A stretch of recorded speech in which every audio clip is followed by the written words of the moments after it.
I called it, is it real or did I make it up? Because I think we can relate to that. I think we say that a lot because, with helping other students and, even with clients, they always say to me, is it real? Did I make it up? What's going on? And we need to know. We just need to know. I want you to learn about what your deep-seated beliefs are that has caused you to worry about making things up. I also want you to learn about the challenges that your strongest telepathic intuitive senses bring to you. So that might be new to you because we have a few telepathic or a couple of telepathic and intuitive senses that are stronger than others. But did you know that they also bring their own challenges to you? So once you know that, you'll know how to manage them. And you will also learn how to phrase your questions when communicating with animals so that you can be sure the answer is from the animals. And that is really, really key. Okay. So now there are two aspects to this. Is it real or am I making it up? The first aspect is, how real is it for you when you give and receive telepathic information with animals? This is it. It's your relationship with the animal. How real is it? So that's the first aspect. The second aspect is, how real is it for the animal's person when you relay the communication? Okay, so it's good to break it down into two aspects. I want to cover some of the beliefs that have caused you to worry about making things up. That these beliefs you hold as negative. Okay, so the first belief is, who have heard this phrase, seeing is believing? I think all of us. Yeah, we don't even realize how often we say that, or that gets mentioned. So when you said something to somebody, you shared something or you experienced something, and that person goes, yeah, I'll believe it when I see it. So already, aren't we programmed that unless we see it, we'll believe it? So the second negative belief that we hold is, we worry about the imposter syndrome. The fear that we hold about being caught out as a fraud, that you are a liar. Or if you do energy work, you could be a witch. I mean, talk about linking into our past lives, And we have this nagging thought, what if people found out that what we do is not real and we are shown to be a fake? Now, imposter syndrome actually stems from a fear of failure and is linked to low self-confidence. Now, the third negative belief that we may or may not realize we hold is, as a child, or maybe you still do it now, do you use imagination to have a good time? For example, when you were a kid, did you have imaginary tea parties, lined up like your teddy bears and your dolls, and you just have this amazing time with them? Or, you might have like soldiers having a battle and the superheroes are like, winning the day, all using imagination. And are you somebody who like daydreaming? Or as a child, did you daydream a lot in school? So let's look at the underlying messages and programming we hold for these three scenarios: seeing is believing, imposter syndrome, and imagination. Now, witches in the old days were burnt at the stake or drowned. What a consequence for being a witch. Daydreaming in class? Nope, nope, nope. Always frowned upon. So can you see, already we are told that imagination is a negative thing. You're being lazy. You're not concentrating in class.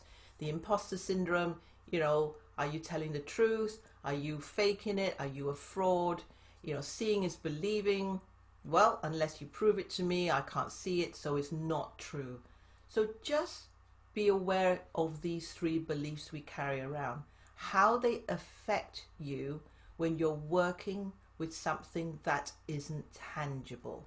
Okay, so For us to all be passionate and love and be interested in animal communication, we ourselves do know that we don't have to have visual or physical proof to believe something. Yet, when we're trying to share it, we worry about that. Let's look at seeing is believing. We live in a very visual world.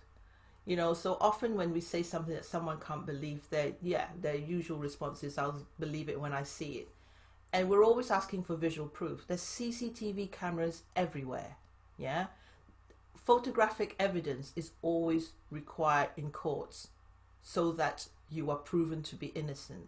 So even we've heard of lots of cases where even if you're innocent, if you don't have the photographic evidence or someone to witness whether you did it or you didn't, your life could be in jeopardy, your future could be in jeopardy. So can you see how strong this belief is? So think of a time when this belief impacted on your word. You shared something with someone that was important to you and they didn't believe you and you were left frustrated or doubting yourself. So that experience can carry into your present. So with regards to the imposter syndrome, for me, I'll share a personal aspect to this. When I discovered animal communication, I would read the stories of well-known communicators, how they grew up surrounded by animals, that they had this very special connection with animals from day one. They have extensive knowledge of animals. They would live in amazing parts of the world with loads of land and it was really peaceful. And they have this incredible life and work where they would be leading others on excursions to meet the dolphins or have safari trips for guests to meet the white lions to communicate with. It was just like, wow, that's so amazing. But then when it came to me, my story is that I grew up and lived in the city almost all my life. I had no awareness or access or connection with nature or animals. I wasn't encouraged to love nature or to understand or be around animals. And my own career path was very much in the admin and finance world, working in the public and private corporations. So it's very far removed from nature and animals. So when I was interested in animal communication and I felt such a passion for it, and I pursued, a life whereby I could be of service, communicating with animals, there were many, many times I really felt that I had to work hard to release my fear of the imposter syndrome. And when I look back now, imagine if that had been the block to me being an animal communicator. My life would just be, how sad for me really. But I think about all the animals that I've been able to help, as a result of me saying, do you know what? It doesn't matter whether I grew up with animals or I didn't grow up with animals. I can be an animal communicator. I am one. So I just ditched the imposter syndrome. But for a couple of years, I really struggled with that. Especially when I was writing my profile on the website, it's like, oh, I can't say that I've got loads of experience with animals. So, imposter syndrome does not serve you. So let's look at imagination now. What beliefs do you hold about imagination? Do they belong to people who are, airy fairy, for example, that they're, creative people with wild imagination. And guess what? They're often told, if you have an amazing imagination, that you will never make it in the real world. So that's another belief that we take on. So a personal story from my part, as a child, my imagination really came to play when I would spend time with my dog. My childhood was a lonely one. And oddly, although my family did not seem to be nature or animal lovers, we did have a family dog, thank goodness. And I would spend hours and hours talking to my dog, playing with her, and I'd have imaginary times together. She was my amazing companion, and it would take away my loneliness. And she was my best friend. However, when I used to share it with my mum and my dad and my family, the things that I got up with my dog, the things that we did and places we would travel and the conversations that we would have, they would tell me that I was silly, and then I just decided, oh, okay, I must have made it up. So I associated my imagination to be something bad, or I had to keep it to myself. So again, if you can relate to that, just watch how it's having an impact in your present. That we often link our fear of communicating with animals with, did I imagine it? So we've actually made the word imagine a negative word. We need our imagination to access our intuition and our telepathy. Can you believe that? Because all this time you say to yourself, oh, I imagined it, it can't be true. You blocked it. I want you to know 100% you need your imagination to access your intuitive and your telepathic senses. That is your first step. So if you found that you do allow your imagination to flourish, you will find that it will flow easier to you. So I hope you can identify with one or more of my stories. So this is why, you begin to realize how we've taken on these beliefs, made it ours, and the reason why we become scared of being accused of making things up. Because it's almost like the consequences are quite big. Yeah? All right. So let's let go of all of that. Yeah? Telepathy cannot be seen. Energy cannot be seen. I'm not telling you anything different, but it's great to be reminded about that. It can't be seen with the physical eye. However, one of the things we can do is we can experience. We can experience telepathy. We can experience energy. We can experience it through physical sensations or the emotions it invokes. Very, very important. So just because you can't see it, when you experience it, as you and I know, when you've experienced something, you just cannot deny it. You know it happened. You felt it. You had an emotion. Tears either came down your face and there was no reason for it, or you had a shudder. You couldn't have made those up. So that's right. So telepathy can be experienced. Yeah, physical sensations, emotions. All right. Now, I'm going to be saying things that you already know, but it's great to remind ourselves. So another way you experience telepathy is, how often have you experienced it when someone said to you, you were having a chat, yeah, you were like talking about something, or you could be sitting in silence, and it's usually with somebody you know quite well, and you say something and they go, hey, I was just thinking about that. I think all of us at some point in our lives can nod to this, yeah? Or another one that we say often and we hear often is, I was just thinking about you and you messaged me.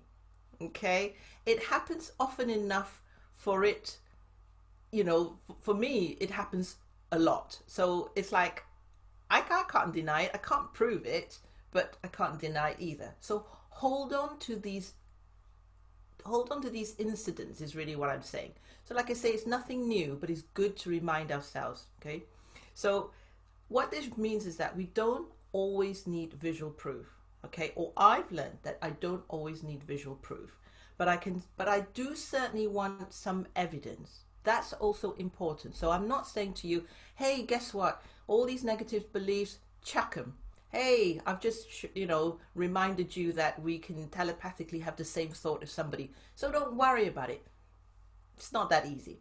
You still do want some evidence when it comes to communicating with animals. And it is important to have those evidence. And animals want to give us those evidence as well, okay?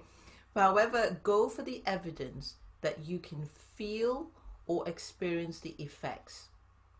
And some evidence will only manifest itself after a little bit of time have passed. But those are the ones that we can, our nerves may not take it so much. But so go for the evidence where you can feel or experience.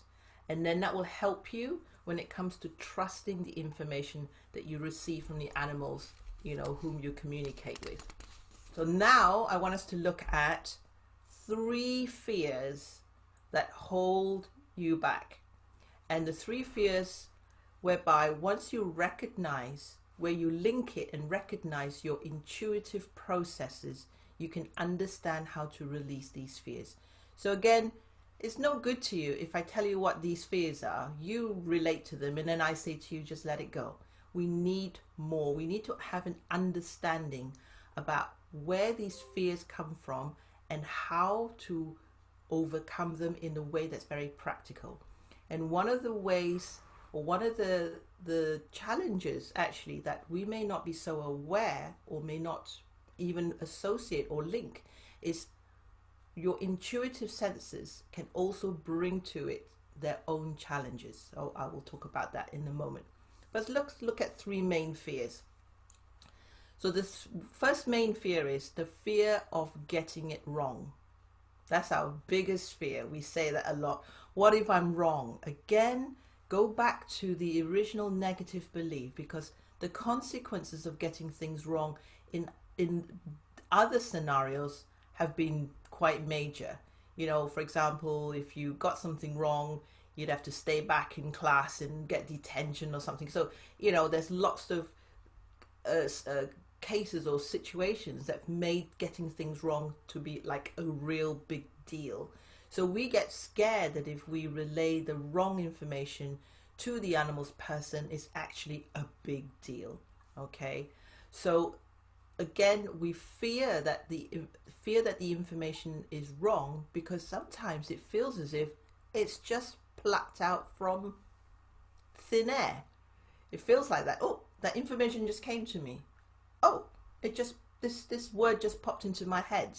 So that's why we fear getting it wrong, because the information kind of comes easily.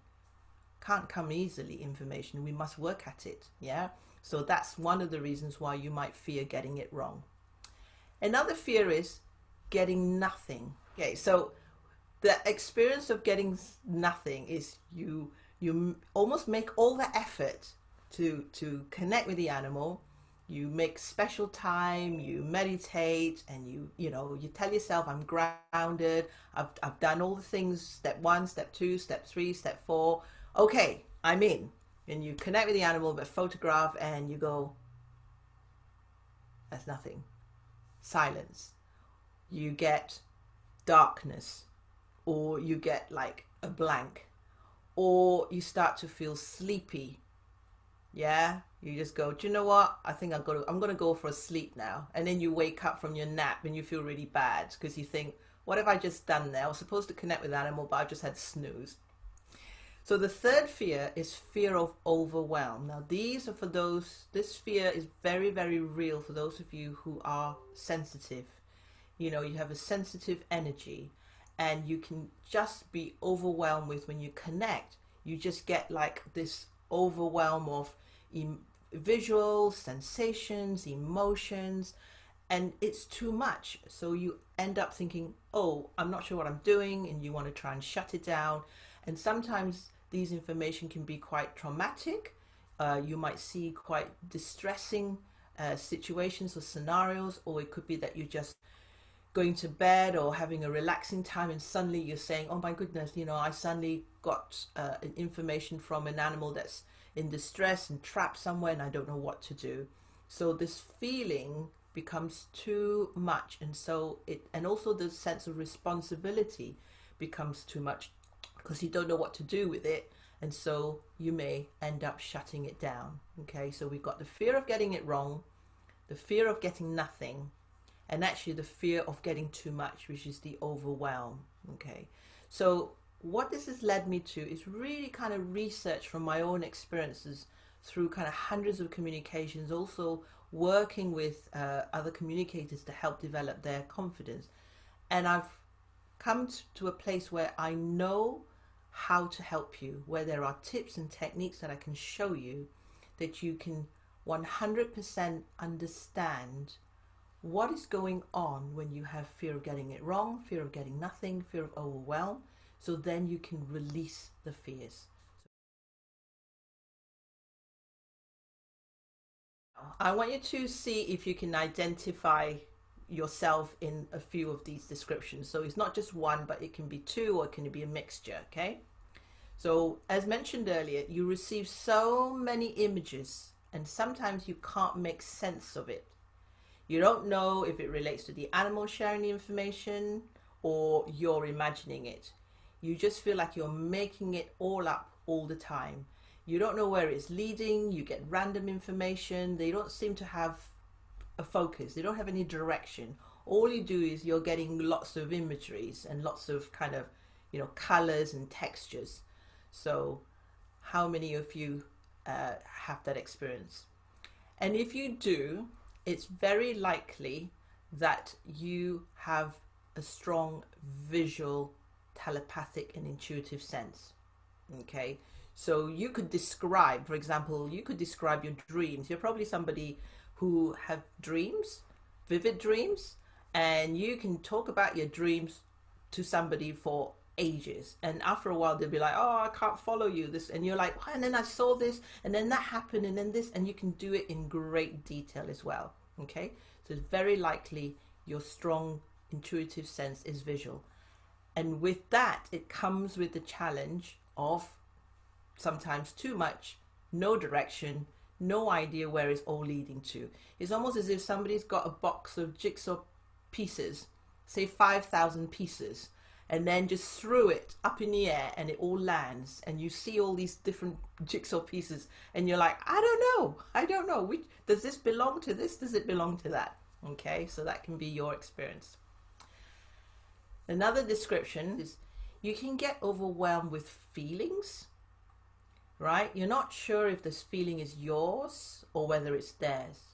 Sometimes you can feel really sad when you connect with an animal and you're thinking, is that me? Because yesterday I had a bit of a argument with a friend. So now, is that me or is it the animal? Or the emotion can be so strong, you start to almost, cry or sob, or joyful too. It can be joyful, you can kind of laugh, but you're thinking, is it me or is it the animal? You can't quite decipher.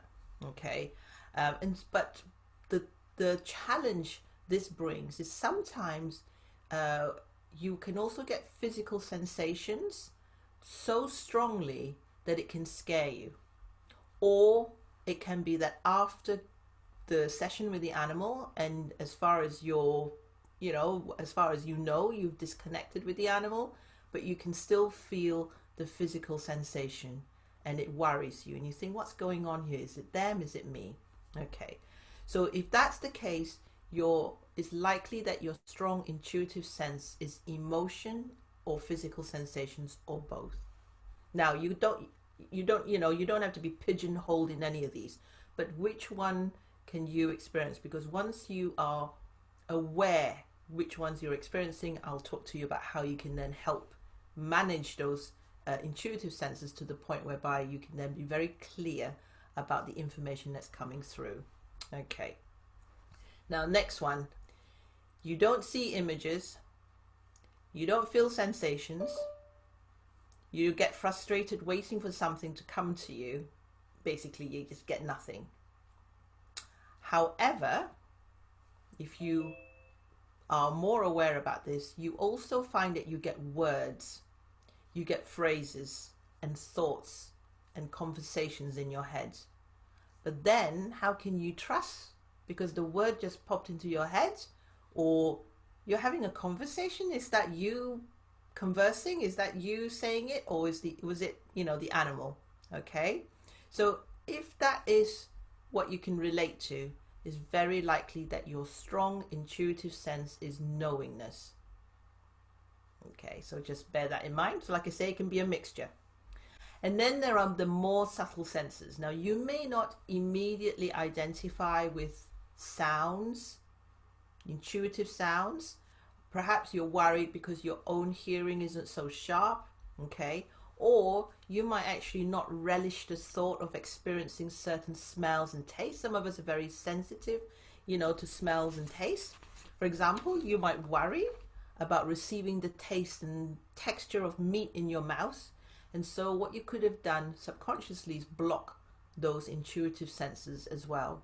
So you may find that you're thinking, why am I not receiving smells or tastes, or even sounds, from the animal? Or if you receive them, you can't identify it. You can't quite work out what that is. So how useful is that information if you can't work it out? Okay.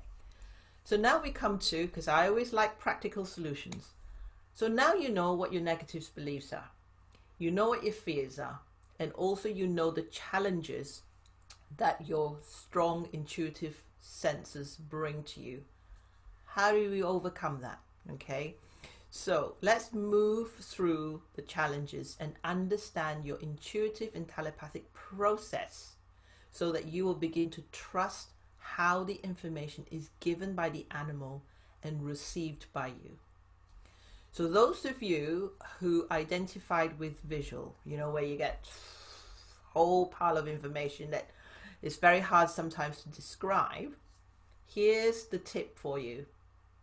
I want you to set your focus and intention very clearly for what you want the communication to be about. All right? You can do that with an animal. So a lot of the times we're not aware. We believe or think that when we communicate with animals, our place in the communication is to wait and receive information and that's it. Communication is a conversation between you and the animal. It's a two-way conversation. Remember too that if the conversation is not interesting to the animal, because let's face it, where do these questions come from? They come from their humans. They come from their persons. So if the person is very interested in a specific issue with the animal, but the animal thinks, hey, I don't have a problem with that. When you speak with them, they may not show that much interest, but it doesn't mean they won't have a conversation about it. So for those of you who are overwhelmed with visuals and they're random or they don't make sense, just hold this analogy I gave you about somebody just shaking up a whole box of jigsaw pieces and then throwing it up and you don't know what the pieces is. I want you to set your intention really clearly and respectfully with the animal and say, hey, because I'm such a visual person and you will love sending me 101 visuals, okay? Because animals love visual people, because they love to describe everything. Say to them, actually, for the purpose of this exercise, whether you are doing case studies, whether you're professional, whether you're learning, starting, say that I'd like to ask one question and I'd like the visuals that you send me to be relevant with regards to this question. So only send me your answer through visuals that is relevant as best as you can. So of course, they might still want to share with you a whole load of other things. Another thing you can do is that if too many visuals come to you, you can ask the animal to slow down. Can you start to see that communication with an animal is a conversation? You're not just sitting there and waiting for the information to come and then that's it. The animal wants to have an interaction with you. So for those of you who get a lot of emotions and physical sensations whereby it's, you know, you can get a little bit afraid of it because you're thinking, well, I don't really want to feel pain in my body, okay, and I don't really want to feel like some kind of numbness or discomfort, or some of you thinking, well, I really don't want to be so overwhelmed by emotion. So we're looking at the level of overwhelm rather than the fact that you feel something. It's good to feel something because it's kind of a proof, you know, you can't ignore a physical sensation. But if it's too much, whereby the pain is too overwhelming or you become scared of it or you're worried about it, or like I say, the emotion affects you so much, you can't actually continue, you know, with the conversation. So then it's kind of counterproductive. With this one, you can say to the animal, thank you so much for sharing with me the physical sensation and the emotion. I understand that my part in this is that I subconsciously am asking for proof that this is real. However, could you turn it down a bit, please?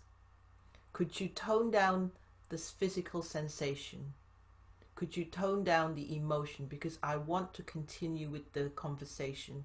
because the purpose or the intention of this communication is so that we can explore what is going on. So if you're feeling really, really sad, just send sad to me, not very, very sad, because I want you to know I got it. Because basically you're getting an overwhelm of emotions and physical sensations because they want you to know that, you know, that you got it. They want to know you got it. So once you feel it, say, I got it, thank you. Yeah, that will really help with the overwhelm. Then we go to the intuitive sense of knowing. Those of us, you, everybody that gets moments of nothingness. Now, this is actually the intuitive sense that requires the most trust. Okay. Now, you may have found yourself turning to energy tools. If you have a knowingness, you may not realize this, but you find that you actually really enjoy working with energy tools, such as crystals, pendulums, oracle cards, energy charts, muscle testing. Okay. That's because having a sense of knowingness is so challenging. The information comes as if it's a fact. Just like that. And there's no moving around it. You can go, oh, okay, you just told me that it's your right hoof. Right, how do I know? You didn't send me a visual. You did this, you did that, and you oh my God. So, you know, you start maybe turning to energy tools. So you muscle test. Is it the right? Is it the left? You know, and you use charts and you find that, yes, it does confirm your knowingness, except you think it's the pendulum telling you, except you think it's the muscle testing that's telling you. But actually, the muscle testing and the pendulums and the oracle cards are confirming your knowingness. So it's something to celebrate. So yeah, so with knowingness, you almost have to test it out, but you can use backup, which is the energy tools if you're into that. But I want you to now, instead of thinking it's your pendulum that's giving you the answer, instead of thinking it's your muscle testing that's giving you the answer, and instead of thinking it's the oracle cards that's giving you the connection to the animal and their message, know that you already know it. Okay. So now we come to sound, smell, and taste. And like I say, these are the more subtle ones, but you know, they really are so important to animals to share with us sound, smell, and taste. A lot of animals are very sensitive to sounds, very interested in smells, love different tastes and textures. If you want to get an animal to open up to you, communicate with them through smell and sound. So that is one way to do it. So it's good to develop that intuitive sense with yourself. Okay. So again, if you're worried about certain taste or smell or even sound, if you're asking or checking with an animal, for example, about how they feel about fireworks, you can ask them to send it to you the way they hear it. But if you don't want it to experience it to the level that they do, just like the emotions, you can ask them to turn it down, or you can ask them to turn it up. So if you think, I can't quite identify what that smell is, but that smell is actually causing this animal distress, you can say to the animal, can you just make that smell stronger for me? Can you just, and then you go, I can just about, right, can you make it stronger? Can you make it stronger? You can have these kind of conversations with animals. Okay, so now we're going to do more practical tips and guides because I want to pack in loads for you. Okay. Do you identify with this? When you relay the information, do you start your sentence with, I think, I see, I sense, I feel? It could be that I heard. Do you have the word I in front of it often? So may not be that you write it down. You could say, you could, connect with an animal and you're relaying it to the person and you go, I think what I can see is, or yeah, what I'm feeling is this. And I believe the most used phrase is, my sense is. Yeah? Okay, now here's the way to really exercise getting to know what is yours and what is theirs. I want you, instead of saying, I see, I want you to change it to, the animal tells me he or she sees. Right, so let's give the animal a name. I'm going to use the name of one of my dogs, Mia.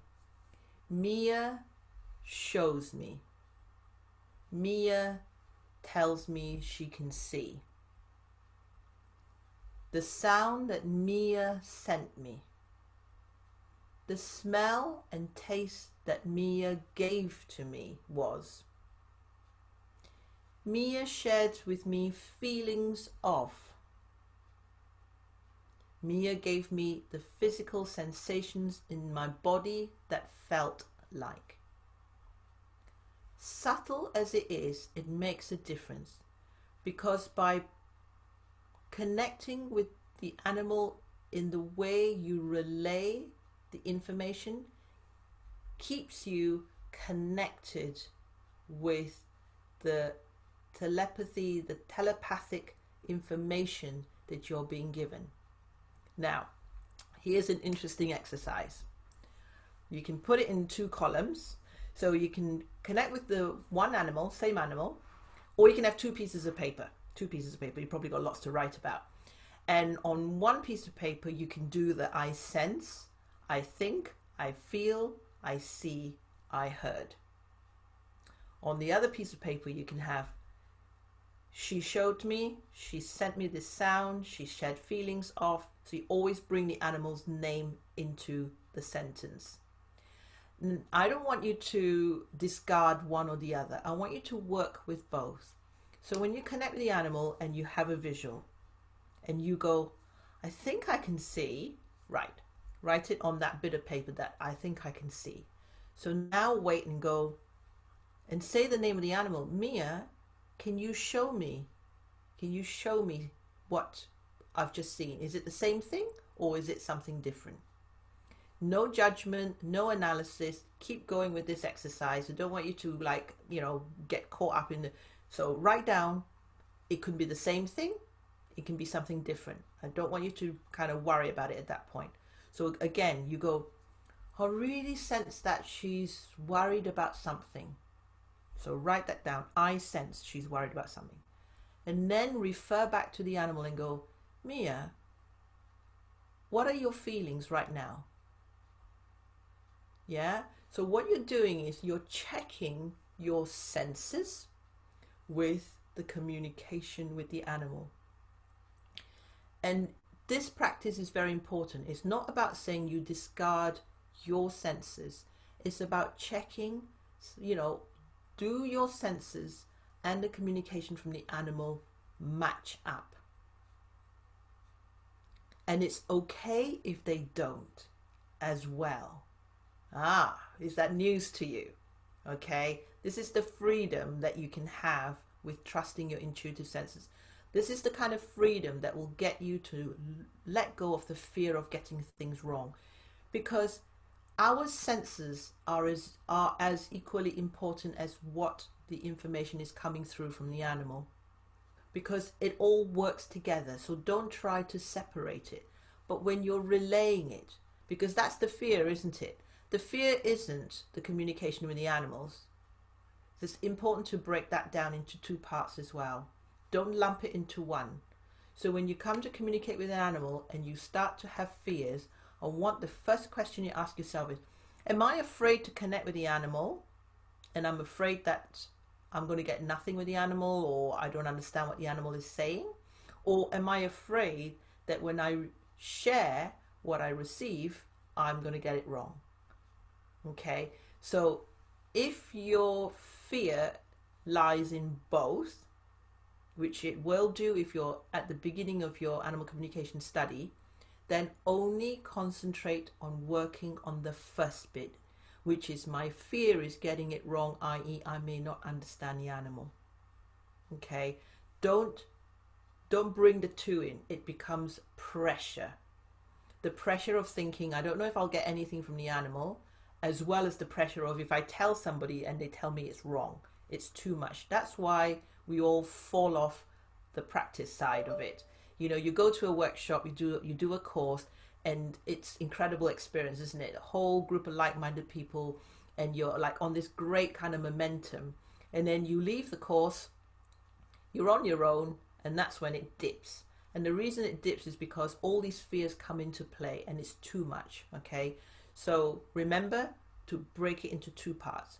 So if the first part is I'm really worried about getting it wrong, i.e. I don't understand the animals, then it's very much about developing your intuitive senses, very much about getting that really strong, very much about understanding how you receive intuitive information, whether you're visual, whether your knowingness, you know, all that we've talked about earlier. So watch that back again.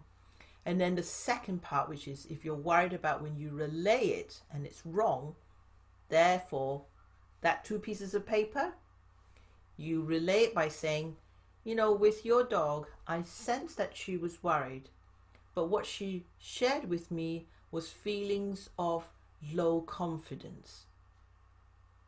Yeah, can you see? It's a much expanded conversation. It's got more depth to it. You take your time with the animal takes time with you. Okay, so let's do another example. You could say, I could see this feel where, you know, when you describe, you know, it's her happy walk. I can see this feel, and it's got some trees at the end, and then you go, Mia, so the, you know, animal's name, can you bring in what you can see and share it with me now?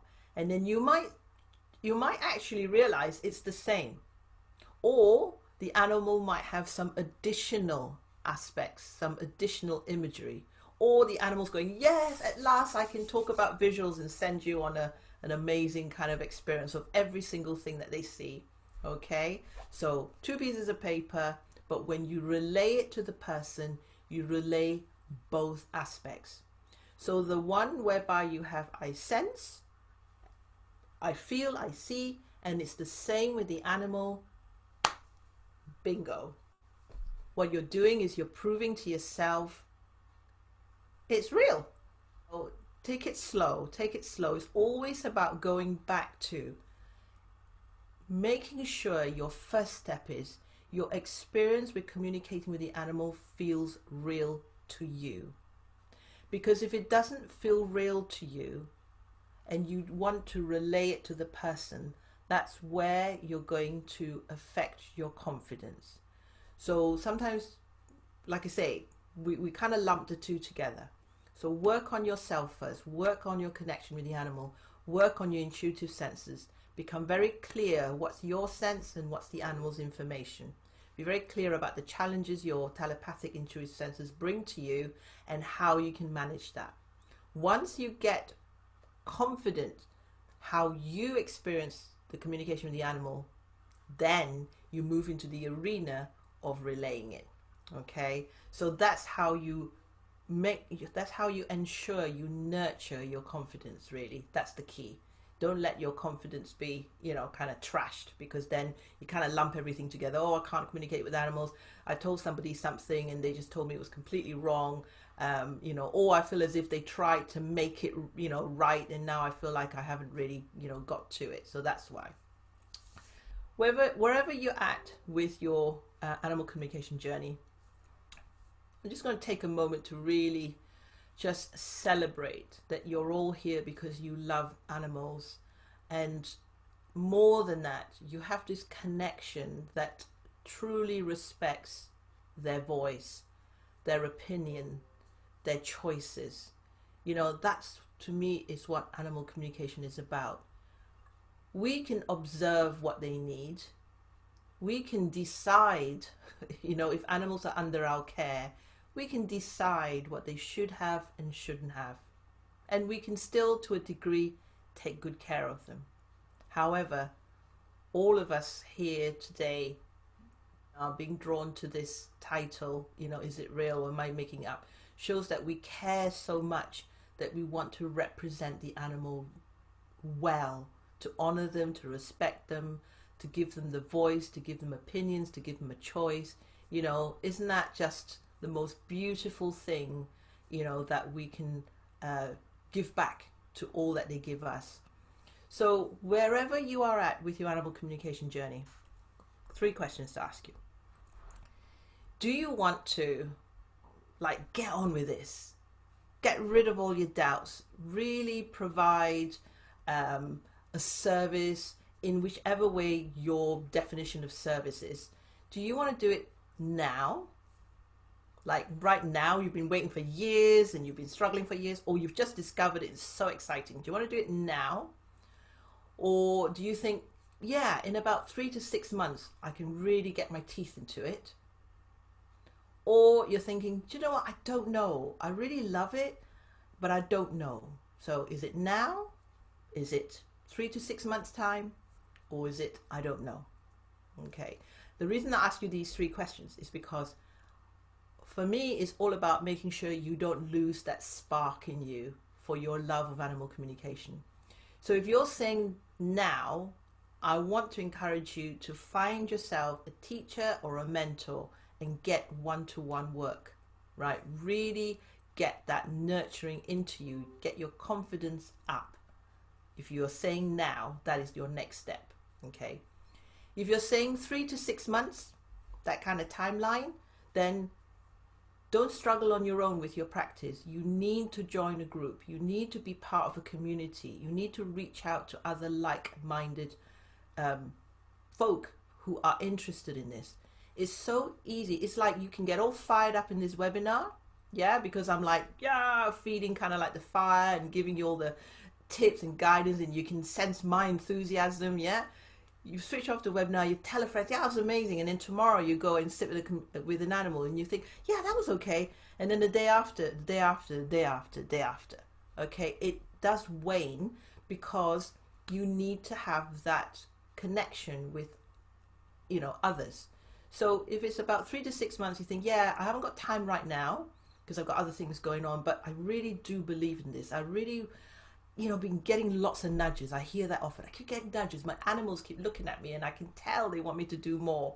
Then please join a group. Please, really connect with other like-minded people like yourself.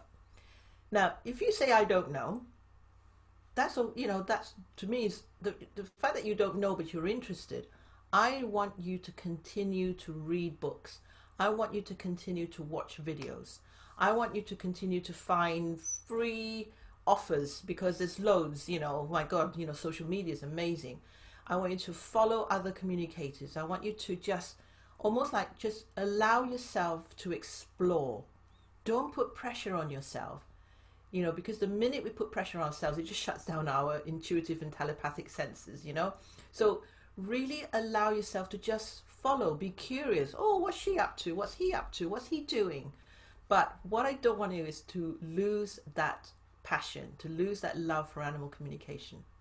So if you answered now, 3 to 6 months, or I don't know, you have a focus. I'm all about having a focus, going with the flow. Sometimes I just go with the flow and I have no focus. Then I can just kind of I don't know what I'm doing. And I can lose a little bit of motivation. So motivation and enthusiasm is a lovely combination if you can go focus with going with the flow. So what I'll do now is for those of you who are interested in finding out more about what I can offer or what I can help you with, I'm going to share a couple of links with you. One of the ways that you can, for those of you who want to do the now, I do offer a mentoring program. For those of you who are saying 3 to 6 months, that you want to kind of kickstart your enthusiasm for animal communication and start to really get into it, I have an online membership program that you can join. I also have a Facebook group. Now, I'm very, very active in these 2 groups. I know how to almost tweak the bits that block you. That's really what it is, that I am your other eye and sense and everything, that I can see where you're blocked at. And I can identify with those as well because I've gone through that myself. So the Facebook group is a very loving community. Your your growth and development is very encouraged, is very supportive. And as a member, you have lots of options. You can choose to practice with animals in my practice den. So that's through transcript. You can have a one-to-one session with me so that I can catch up with you and find out where you're at. Because sometimes you think all I have to do is this, do the same thing, but actually you start to wane. So I know what the next step is that you need to take. Not a leap. You might not be ready for a leap, but I can see what the next step is. So I really, really hope that you keep that fire burning in you. Keep it up. It's real. It's real.